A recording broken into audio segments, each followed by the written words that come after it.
अगर आज मैं फिर से एसएससी सीजीएल या एसएससी सीपीओ की प्रिपरेशन दोबारा से स्टार्ट करता, तो मैं ना तो 10 नए टीचर को फॉलो करता, ना मैं 10 नई बुक खरीदता, और ना ही मैं 8-10 घंटे की रैंडम पढ़ाई करता। मैं सिर्फ 6 चीज़ें फॉलो करता। और ऑनेस्टली अगर आप प्रिपरेशन स्टार्ट करी है, जीरो से स्टार्ट करी है, या फिर आप एक दो अटेम्प्ट दे चुके हैं और सिलेक्शन नहीं हुआ है, तो ये वीडियो आपके लिए है। ये वीडियो आपकी प्रिपरेशन को एक सही डायरेक्शन में ले जाएगी। मैंने एसएससी सीपीओ क्लियर करा है, और आज अगर मुझे वही प्रिपरेशन दोबारा स्टार्ट करनी पड़े, तो मैं एक सिस्टमेटिक तरीके से अपनी तैयारी स्टार्ट करूँगा।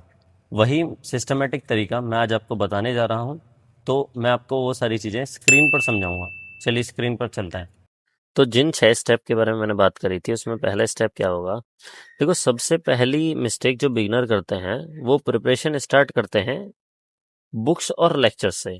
मैं ऐसा नहीं करता। सबसे पहले एसएससी का कंप्लीट सिलेबस निकालता, उसके बाद लास्ट फ्यू ईयर के पीवाईक्यू क्वेश्चन देखता। क्यों ऐसा? क्योंकि सिलेबस बताता है कि एग्जाम में क्या आ सकता है, लेकिन पीवाईक्यू बताता है कि एक्चुअल एग्जाम क्या पूछना चाहता है। इसलिए मेरा फर्स्ट रूल होता कि सिलेबस, फिर पीवाईक्यू, फिर प्रिपरेशन करनी है। मतलब ना तो मेरे को रैंडम यूट्यूब वीडियोस देखनी है, उससे प्रिपरेशन नहीं होती, ठीक है? तो ना तो मेरे को रैंडम स्टडी करनी है, ना रैंडम बुक्स खरीदनी है, ना रैंडम लेक्चर देखने हैं। मेरे को क्या करना है? बढ़िया से पहले सिलेबस को एनालिसिस करना है कि सिलेबस है क्या। फिर देखना है प्रीवियस ईयर क्वेश्चन उठाने हैं मेरे को, कि सिलेबस से अकॉर्डिंग मेरे को पीवाईक्यू में पूछ क्या रहा है। और फिर मेरे को एक टारगेटेड सिस्टम बनाना है, उसके हिसाब से मेरे को प्रिपरेशन स्टार्ट करनी है। दूसरी चीज आती है, मैं हर सब्जेक्ट को इक्वल टाइम नहीं दूंगा। ये बहुत इंपॉर्टेंट है। अगर मैथ स्ट्रांग है और इंग्लिश वीक है, तो 2-2 घंटे तो दोनों सब्जेक्ट को देना स्मार्ट स्ट्रेटजी नहीं है। मैं पहले अपना स्ट्रेंथ और वीकनेस को टेस्ट करूंगा। वो कैसे टेस्ट करूंगा? मैं एक बेसिक सा पीवाईक्यू सेट सॉल्व करूंगा, जिसमें मैं नंबर को इग्नोर कर दूंगा। फिर मैं अपने सब्जेक्ट को 3 कैटेगरी में डिवाइड करूंगा। एक तो स्ट्रांग, एक एवरेज, और एक वीक।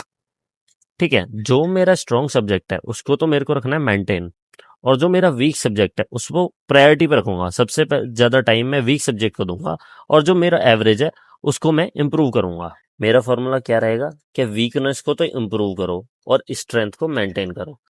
अगर मुझे आज मैथ्स दोबारा स्टार्ट करनी होती, तो मैं एक चैप्टर को इस सीक्वेंस में कंप्लीट करता। मेरा क्या सीक्वेंस रहता? सबसे पहले तो मैं कॉन्सेप्ट पढ़ता, उसके सारे टाइप वाइज कॉन्सेप्ट पढ़ता, फिर उसके बेसिक क्वेश्चंस लगाता, फिर मैं पीवाईक्यू सॉल्व करता, फिर मैं अपना क्विजेस देता, जो सेक्शन मॉक होता है मैं वो लगाता, और साथ के साथ जो मैंने नोट्स बनाए उसको रिवाइज करता। जैसे फॉर एग्जांपल परसेंटेज है, तो परसेंटेज का बेसिक कॉन्सेप्ट समझता, फिर 20-30 क्वेश्चन लगाता उसके, फिर पीवाईक्यू करता, और फिर टाइमर लगा के क्वेश्चन सॉल्व करता। तो सबसे इंपॉर्टेंट चीज क्या है? मैं हर चैप्टर के बाद ये चेक करता कि मेरी एक्यूरेसी कितने टाइम लग रहा है। सिर्फ ये बोलना कि चैप्टर कंप्लीट हो गया है प्रिपरेशन नहीं होती। चैप्टर तब कंप्लीट माना जाएगा जब आपके कॉन्सेप्ट क्लियर हो, पीवाईक्यू सॉल्व हो, एक्यूरेसी अच्छी हो, और स्पीड हमारी इंप्रूव हो रही हो। इंग्लिश के लिए मैं एक और मिस्टेक अवॉइड करता। मैं इंग्लिश को सिर्फ वीकेंड सब्जेक्ट नहीं समझता। बहुत लोग सोचते हैं मैं सीबीएसई बोर्ड से हूँ, मेरी इंग्लिश अच्छी है, तो मैं थोड़ा कम टाइम दे देता हूँ। लेकिन मेरे को क्या करना है? मेरे को डेली थोड़ा थोड़ा टाइम देना है। वोकेबलरी के लिए डेली सिलेक्टेड वर्ड पढ़ने हैं, ग्रामर के लिए इंपॉर्टेंट रूल पढ़ने हैं, और सबसे इंपॉर्टेंट पीवाईक्यू लगाने हैं। मेरे को सबसे ज्यादा प्रीवियस ईयर पे रिलाई करना है। आपको 3 घंटे इंग्लिश पढ़ने की जरूरत नहीं है, लेकिन अगर आप उसको डेली कंसिस्टेंटली करते रहोगे, इंग्लिश बहुत ज्यादा इंप्रूव हो जाएगी।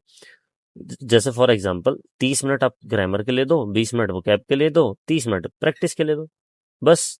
लेकिन ये चीज डेली होनी चाहिए। वो कहते हैं ना कि consistency beats random long study sessions. मतलब अगर आप कंसिस्टेंट हैं, तो आप बहुत रैंडम जो लेते हैं ना लंबे लंबे सेशंस, उनको बीट करती है। तो कंसिस्टेंसी की है भाई सक्सेस की। अब आता है सबसे डेंजरस पार्ट, जीएस। अगर मैं आज दोबारा स्टार्ट कर रहा होता, तो मैं जीएस के लिए हर बुक, हर पीडीएफ या हर यूट्यूब का लेक्चर नहीं करता। मैं केवल क्या करता? मैं पीवाईक्यू बेस्ड प्रायोरिटी बनाता। फॉर एग्जांपल, हिस्ट्री के इंपॉर्टेंट एरिया कवर करता, पॉलिटी के लिए रिपीटेड जो क्वेश्चन पूछे गए वो करता, जियोग्राफी के लिए इंपॉर्टेंट टॉपिक पढ़ता, साइंस के लिए हाई फ्रिक्वेंसी कॉन्सेप्ट पढ़ता। तो आपको मैंने पिछली वीडियो में एक इंपॉर्टेंट टॉपिक्स की लिस्ट दी थी, वो आप कर लेना। उनसे आपका जीएस कवर हो जाएगी। और करंट अफेयर के लिए मंथली मैगजीन पढ़नी है आपको लास्ट 6 to 8 मंथ्स के लिए। यार जीएस में सब कुछ पढ़ोगे तो रिवीजन पॉसिबल नहीं है। तो मेरा एक सिंपल सा फंडा रहेगा, लिमिटेड रिसोर्सेज होनी चाहिए, उनका मल्टीपल रिवीजन होना चाहिए और फिर पीवाई की प्रैक्टिस होनी चाहिए। बस जीएस के लिए इतना काफ़ी है। देखो यार, छठा और सबसे इम्पोर्टेंट पॉइंट है मॉक टेस्ट। मैं मॉक सिर्फ मार्क्स देखने के लिए नहीं देता। मॉक के बाद मैं 3 चीज़ें एनालिसिस करता। सबसे पहला रॉन्ग क्वेश्चन, दूसरा अनअटेम्प्टेड क्वेश्चन, तीसरा time wasting question.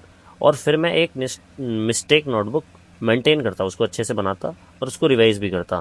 For example, अगर परसेंटेज के 5 क्वेश्चन में 3 गलत हो रहे हैं तो मुझे पता है कि प्रॉब्लम परसेंटेज में है, उसके कॉन्सेप्ट में है। अगर क्वेश्चन आता था बहुत टाइम लग रहा है तो प्रॉब्लम स्पीड में है। यही एनालिसिस एक्चुअल इम्प्रूवमेंट करता है। तो आपको एनालिसिस बहुत ज़्यादा ज़रूरी है हर मॉक के बाद। अब थोड़ा सा डेली स्केड्यूल के बारे में बात करूं।